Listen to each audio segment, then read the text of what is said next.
This can be in your front dress or your back dress. Hello, welcome back to my channel and I hope you have subscribed. Okay, so today we'll be learning how to make a button loop, especially if you don't want to attach or fix it to your dress. So we are going to fix a button and a loop to this dress. Let's say this is the back side of the dress. It can be in front and it can be at the back. So what I did is I cut out my back part, then I also cut out the facing. Okay, the facing, and here is our button. Here is our button that we'll be using, and the elastic. This is the tiniest elastic for our loop. This loop you can actually use bias for your loop. You can actually use the same fabric you are working with for your loop. The only thing you are going to do if you are working with a fabric or bias is to fold it very small, very tiny, and sew it neatly. Then use it as your loop. So I'm going to sew the facing first. I'm sewing it first before I will cut the middle. So I'm going to sew first the front part facing the front part, then I'll sew like this. I've sewn my facing, I've sewn it round, so I'm going to fold to locate the midpoint, the middle.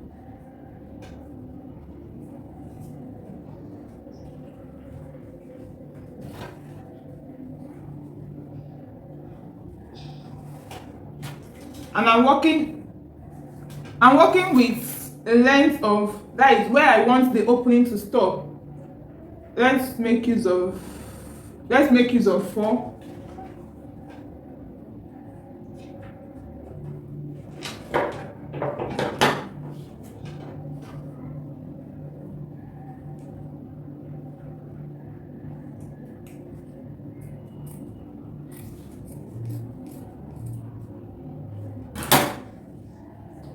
So this is what I have.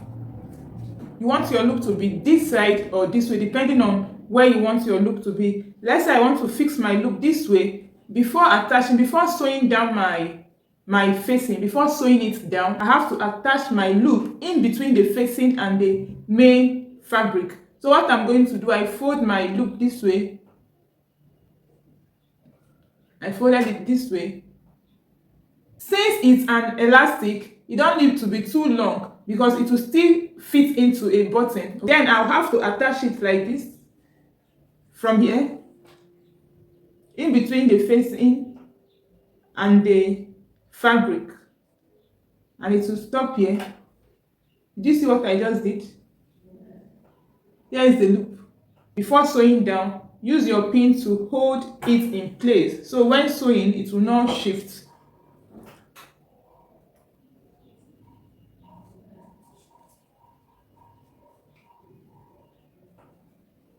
Are you seeing? Then I can cut. So my loop is in between my facing and my fabric. My facing and my fabric. So I have to sew. I'll sew from here down, then turn. And make sure, remember to stop stitch. Remember to stop stitch your facing. I remove the loop for me to stop stitch. After top stitching, then I fix back my loop. The loop is in between the facing and the main fabric. So I'm going to sew now.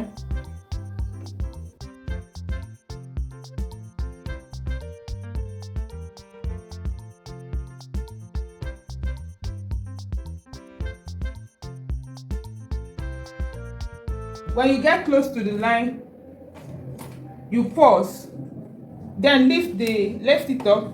Your pin is in, your needle is still inside. You turn, you bring it down and make like 2 stitches before turning again. 2 stitches like this. You lift it up again, you turn, then you continue your sewing.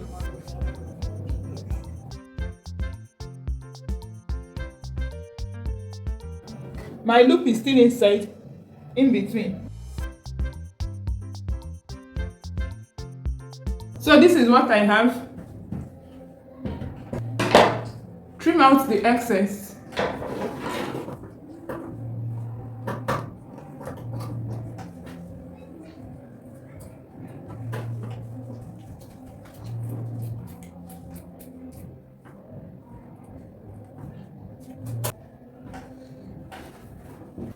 Before turning over, on this part, we are going to make a small slant this side just before the stitch and on the other side too, so that your turn it will enable you to turn it very well. A small slant just before you get to the stitch.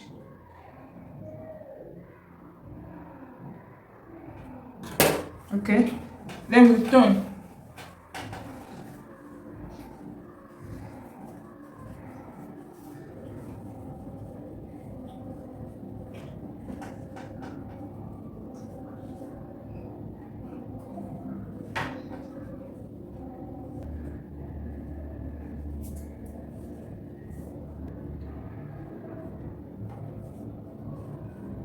Here is our loop. It's quite small. You can make it longer than this. You know, it's an elastic, that is why I made it small. So you can use bias or the fabric you are working with for your loop. When you decide not to add zip to your dress, you can use loop for your dress. That is an alternative. So I'm going to stitch my button and probably iron. Okay, I have to iron before attaching my button, and I almost burnt the fabric. So I want to attach my button now.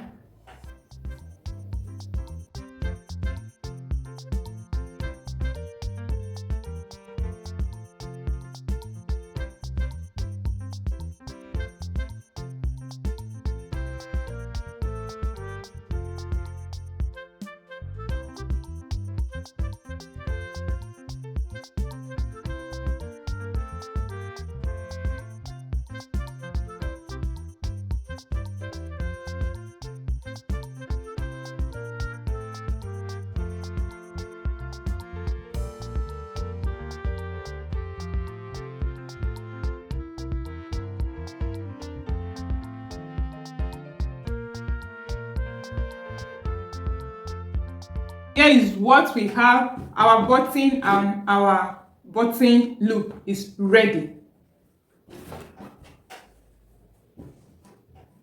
See what we have? Our button and our button loop. Are you seeing?